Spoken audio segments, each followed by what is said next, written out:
সুধিছোঁ যে চবৰ ধাৰণা কি মেকআপ মানে অলপ ফাউণ্ডেশ্যন লগালোঁ, কাজল লগালোঁ, লিপষ্টিক লগালোঁ, সেইটো কথা কৈছোঁ। মেকআপ মানে চবৰ ধাৰণা হয় যিটো, সেইটো কথা কৈছোঁ। মানে কেনেকৈ আহিছে এইটো নহয়। মানে মেকআপ মানে কি যে আমি কি বুজোঁ, যেতিয়া মেকআপ মানে প্ৰফেশ্যনেল লাইনত অহা নাই তেতিয়া কি ভাবিছিলোঁ মেকআপ মানে এই বিয়াত গৈছোঁ অকণমান কিবা এটা পাউডাৰ সানিছোঁ, অলপ কাজল লগালোঁ, লিপষ্টিক লগালোঁ, হৈ গ'ল। এইখিনি চবেই জানে হয় নে? মেকআপ মানে কি? মেকআপটো অৰিজিনেল বিভিন্ন ডেফিনেশ্যন আছে দিব পাৰি মেকআপত। ফাৰ্ষ্টত ক'ম makeup is enhance your beauty.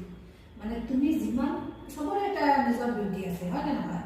কাৰোবাৰ চকু ধুনীয়া, কাৰোবাৰ নাকটো ধুনীয়া চাবা, কাৰোবাৰ ঠোঁটটো ধুনীয়া, বা কাৰোবাৰ চুলিখন ধুনীয়া, বা কাৰোবাৰ স্কিনখন ভাল, এনেকুৱা বিভিন্ন ধৰণৰ। কিন্তু কিবা নহয় কিবা এটা ত্ৰুটি চবৰে আছে হয় নে নহয়? চাবাচোন কাৰোবাৰ চাবা ইয়াত অলপ ডাৰ্ক চাৰ্কেল বেছি আছে চকুৰ তলত, আণ্ডাৰ আইত, ইয়াত চাবা মাউথ মাউথ বুলি কোৱা হয়, এইখিনিত থাকে ক'লা ক'লা, এইটো চাইড বেছি আছে হয় নে নহয়? পিগমেণ্টেশ্যন আছে, এনেকুৱা বিভিন্ন। কাৰোবাৰ চেগাৰটো অলপ ভাল নহয়, সেইখিনি মানে কি বিভিন্ন ধৰণৰ প্ৰব্লেম থাকে। কোনো একদম ভগৱানৰ নিচিনাটো কোনো পাৰফেক্ট নহয় হয় নে নহয়?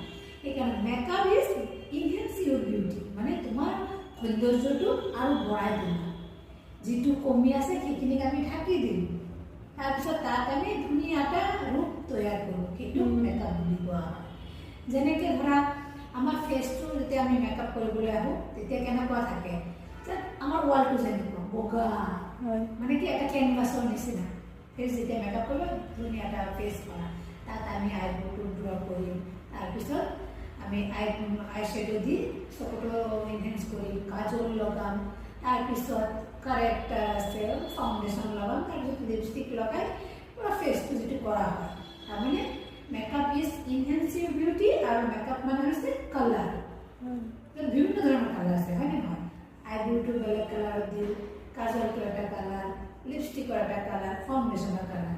মানে তেনেকুৱা মেকআপ মানে হৈছে কালাৰ আৰু ইনহেন্স ইয়ৰ বিউটি।